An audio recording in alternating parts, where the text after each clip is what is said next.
हरे कृष्णा। तो अभी हम भगवद गीता के 18वें अध्याय के अंतर्गत श्लोक संख्या 26 पर विचार करेंगे। मुक्त संगो न हमवादी धृत्युत्साह समन्वितः सिद्धि सिद्ध्योर निर्विकार कर्ता सात्विक उच्यते।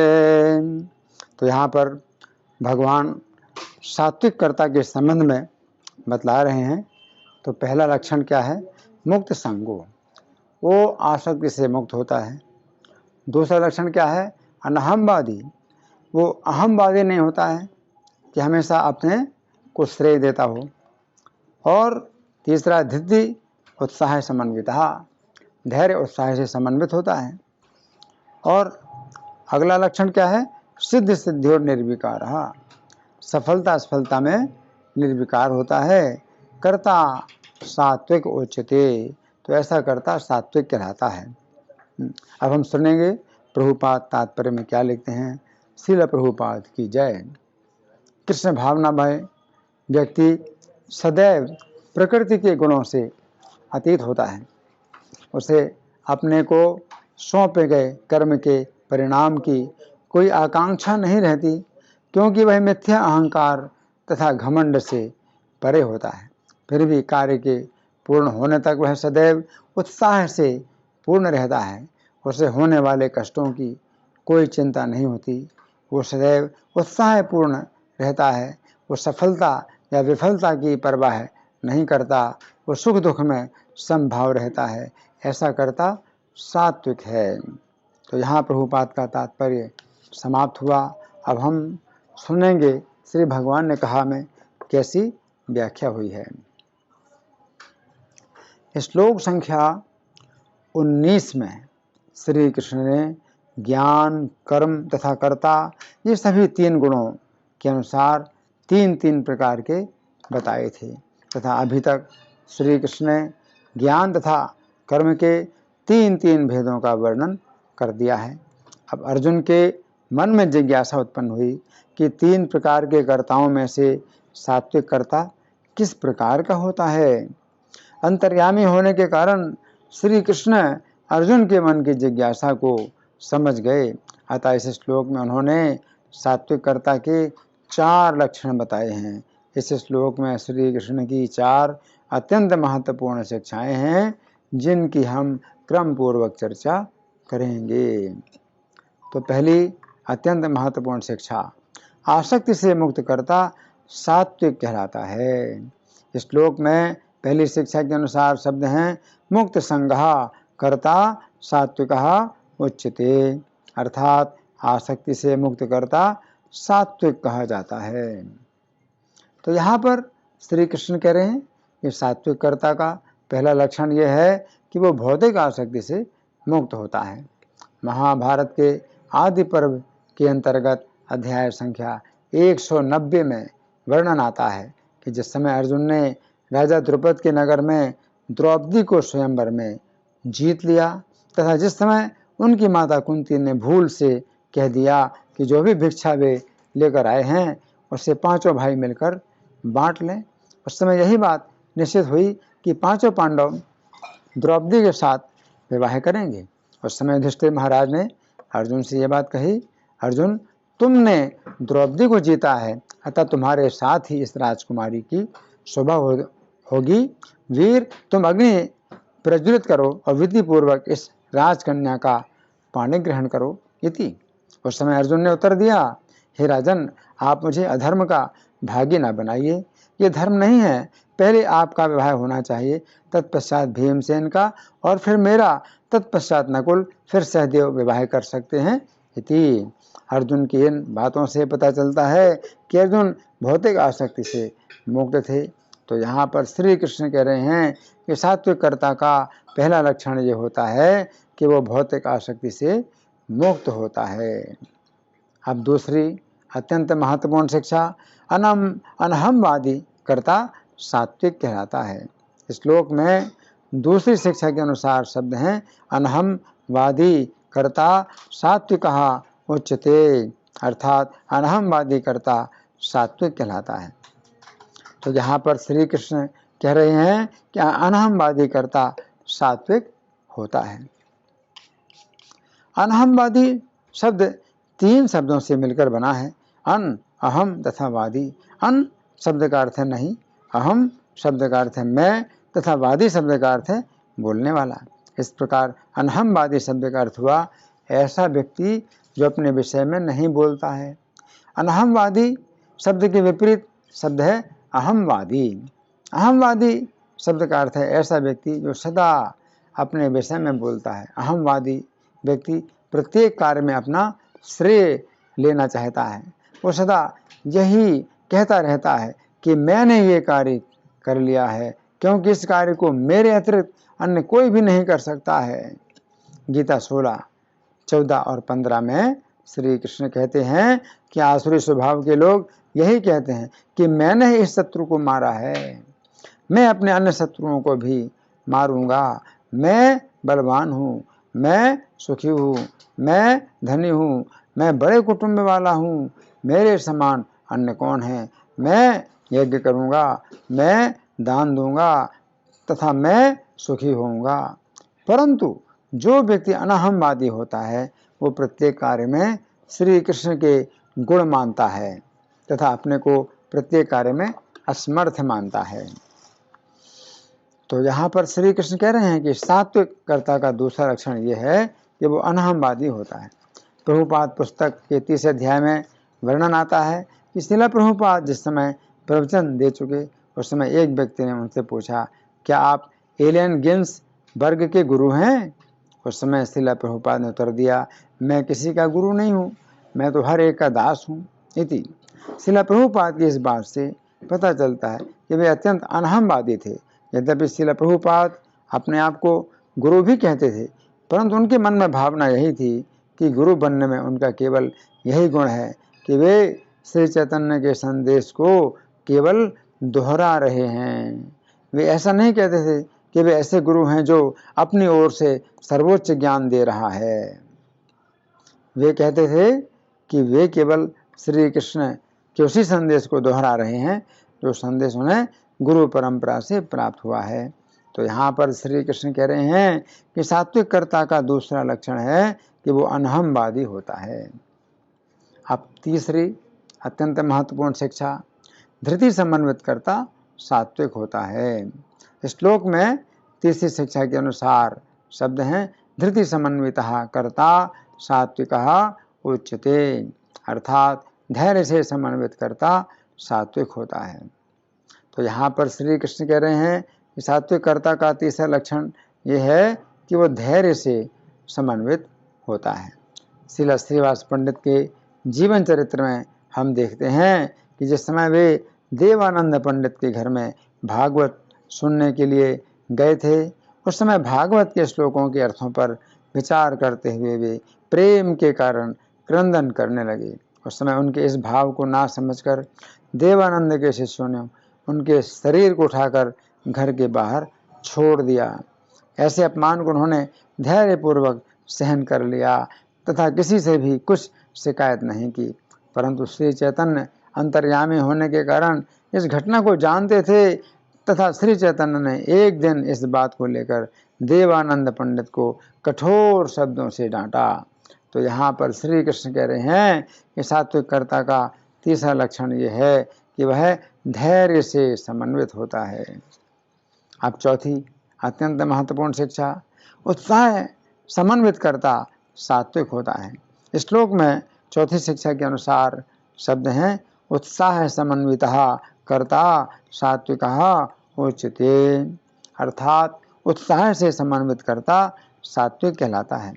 इस श्लोक के तात्पर्य में श्रील प्रभुपाद लिखते हैं, कार्य के पूर्ण होने तक वो सदैव उत्साह से पूर्ण रहता है, उसे होने वाले कष्टों की कोई चिंता नहीं होती है, वो सदैव उत्साह पूर्ण रहता है। इति तो यहाँ पर श्री कृष्ण कह रहे हैं कि सात्विक कर्ता का चौथा लक्षण ये है कि वह उत्साह से समन्वित होता है।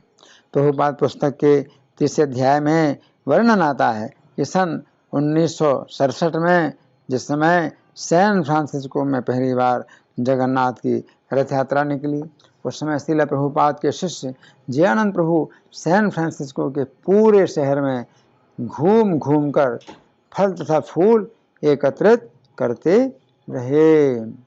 फिर वे गाड़ी को सजाने वाले लोगों को भी लेकर आए। इसके बाद उन्होंने गाड़ी में ध्वनि विस्तारक यंत्र भी लगाए ताकि कीर्तन की ध्वनि दूर दूर तक फैलती रहे। उन्होंने स्थान स्थान पर रथ यात्रा के पोस्टर लगाए। वे एक ऐसे व्यक्ति थे जो कभी भी ना थके और उनके उत्साह के कारण प्रत्येक व्यक्ति इस सेवा में सम्मिलित होने के लिए प्रोत्साहित होता था। तो यहाँ पर श्री कृष्ण कह रहे हैं कि सात्विक कर्ता का चौथा लक्षण ये है कि वो उत्साह से समन्वित होता है। अब पांचवी अत्यंत महत्वपूर्ण शिक्षा, सफलता तथा असफलता में निर्विकार कर्ता सात्विक होता है। इस श्लोक में पांचवी शिक्षा के अनुसार शब्द हैं सिद्धि असिद्ध्यो निर्विकारः कर्ता सात्विकः उच्यते, अर्थात सफलता तथा असफलता में निर्विकार कर्ता सात्विक कहलाता है। इस श्लोक के तात्पर्य में श्रील प्रभुपाद लिखते हैं वो सफलता या विफलता की परवाह नहीं करता, वो सुख दुख में संभाव रहता है इति। तो यहाँ पर श्री कृष्ण कह रहे हैं कि सात्विक कर्ता का पांचवा लक्षण है कि वह सफलता तथा असफलता में निर्विकार रहता है। वाल्मीकि रामायण के अरण्यकांड के अंतर्गत सर्ग संख्या 50 में वर्णन आता है कि जिस समय जटायु ने देखा कि रावण ने सीता का अपहरण कर लिया है, उस समय उसने रावण से कहा, हे रावण, मैं इस समय 60,000 वर्षों का वृद्ध हो चुका हूँ तथा तुम नवयुवक हो और धनुष कवच तथा बाण सभी कुछ तुम्हारे पास है, परंतु जब तक मैं जीवित हूँ तब तक तुम सीता को कुशल पूर्वक नहीं ले जा सकोगे। मुझे अपने प्राण देकर भी श्री राम का प्रिय कार्य अवश्य करना है इति। जटायु की इस बात से पता चलता है कि वह श्री राम के पक्ष में जो कार्य कर रहा था उसमें सफलता की संभावना ना होते हुए भी वो निर्विकार था तथा उसका निश्चय था कि उसे श्री राम की प्रसन्नता के लिए ही कार्य करना है। ये सात्विक कर्ता का लक्षण है कि वो सफलता या असफलता पर विचार नहीं करता है, वो जीवन या मृत्यु पर विचार नहीं करता है, वो केवल यह विचार करता है कि उसे अपने कर्म के द्वारा श्री कृष्ण को प्रसन्न करना है। तो यहाँ पर श्री कृष्ण कह रहे हैं कि सात्विक कर्ता का पांचवा लक्षण है कि वह सफलता तथा असफलता में निर्विकार रहता है। तो यहाँ पर श्री कृष्ण कह रहे हैं कि सात्विक कर्ता का पांचवा लक्षण है कि वो सफलता या असफलता में समान रहता है। गीता 2:48 में श्री कृष्ण कहते हैं कि जिस समय व्यक्ति सफलता तथा असफलता में समान हो जाता है तो इस समता को ही योग कहा जाता है। उक्त श्लोक के तात्पर्य में श्रील प्रभुपाद लिखते हैं, चूँकि श्री कृष्ण स्वयं अर्जुन को युद्ध करने के लिए कह रहे हैं, अतः अर्जुन को युद्ध के फल से कोई सरोकार नहीं है। जय या पराजय अथवा सफलता या असफलता श्री कृष्ण के लिए विचारणीय है। अर्जुन को तो बस श्री कृष्ण के निर्देशानुसार कर्म करना है। श्री कृष्ण के निर्देश का पालन ही वास्तविक योग है और इसका अभ्यास कृष्ण भावनामृत विधि द्वारा किया जाता है इति। इस श्लोक के बंगाली पद्यानुवाद में श्रील प्रभुपाद लिखते हैं, मुक्त संग अनहंकार धृति उत्साह पूर्ण निर्विकार सिद्धि असिद्धि सात्विक से धन। तो यहाँ पर श्री कृष्ण अर्जुन से कह रहे हैं निर्विकार सिद्धि असिद्धि सात्विक से धन, अर्थात ही अर्जुन सफलता तथा असफलता में निर्विकार रहने वाला सात्विक कर्ता धन है, क्योंकि वह मेरी शरण में रहता है, अतः तुम मेरी शरण लो। तो ये जो श्लोक है इसमें भगवान सात्विक कर्ता के लक्षण बताते हैं। तो इसमें विशेष बात क्या है, अनहमवादी।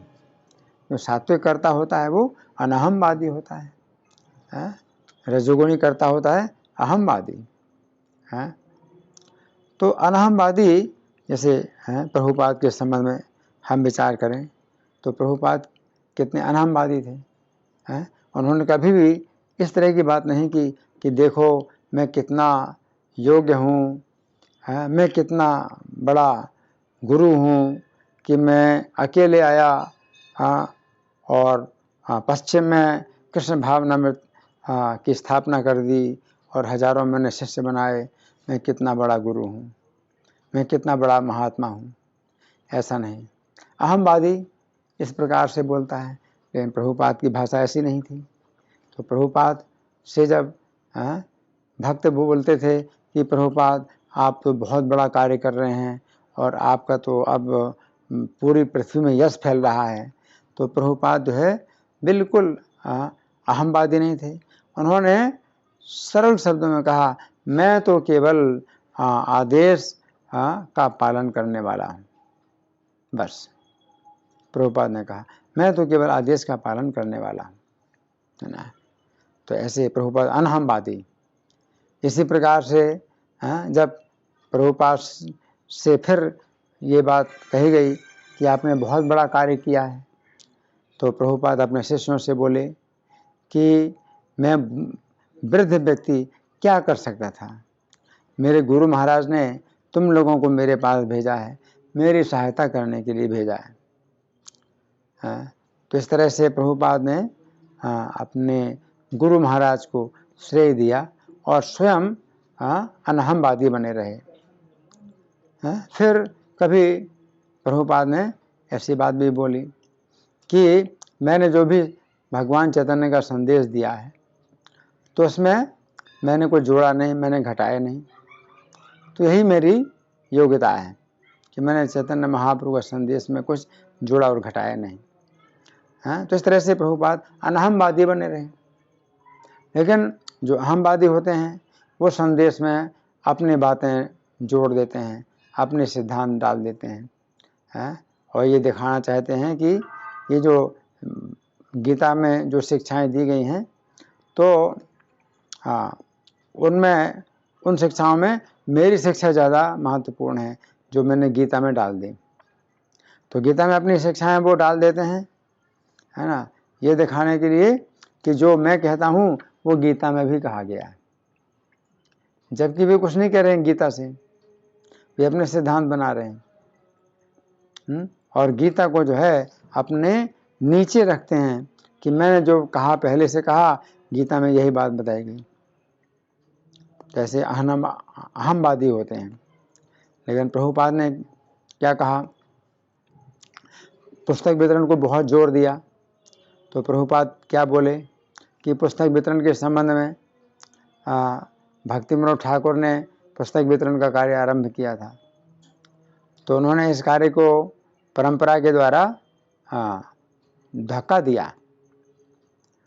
तो मेरे गुरु महाराज ने मुझे धक्का दिया और मैं आप लोगों को धक्का देता हूँ, और इस प्रकार से जो है रेलगाड़ी है वो आगे बढ़ती है।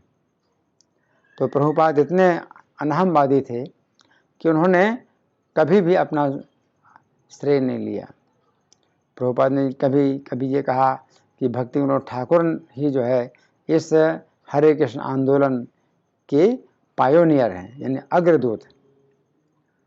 तो भक्ति सिद्धांत सरस्वती ठाकुर को उन्होंने इस आंदोलन का अग्रदूत कहा। तो इस तरह से यहाँ पर भगवान कह रहे हैं अनहमवादी, मुक्त संगो अनहमवादी, कि वो अहमवादी नहीं होता है।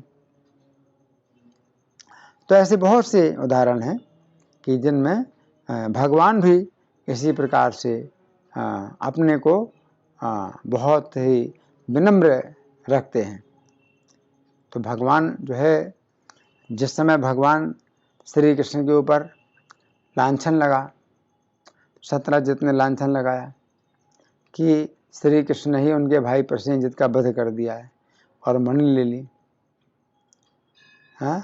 तो अगर भगवान श्री कृष्ण अहमवादी होते तो क्या कहते हैं कि देखो पूरी द्वारका नगरी समुद्र के अंदर मैंने बसाई है। किसने बसाई? तुम लोग मुझे ऐसा बोल रहे हो, तुम जानते नहीं कि मेरी क्या महिमा है। जितने देवता हैं और ऋषि मुनि हैं सब मुझे प्रणाम करते हैं, तुम्हारी इतनी हिम्मत कैसे हुई जो मेरे बारे में ऐसा बोला?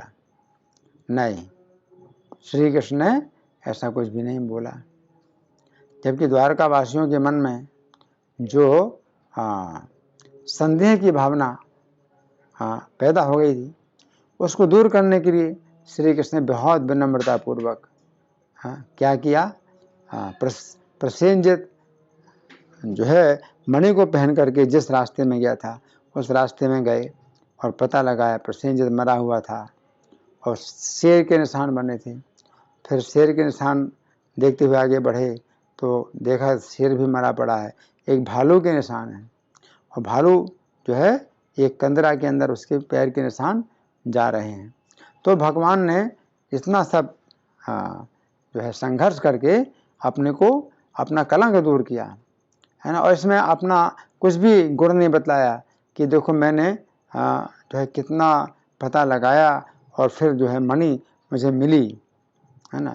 तो भगवान ने अपने को बिल्कुल भी अपने श्रेष्ठता का वर्णन नहीं किया। तो ये भगवान का जो है ये जो गुण है ये वही है जो आज के श्लोक में बताया गया है, अनहमवादी। धन्यवाद। हरे कृष्णा।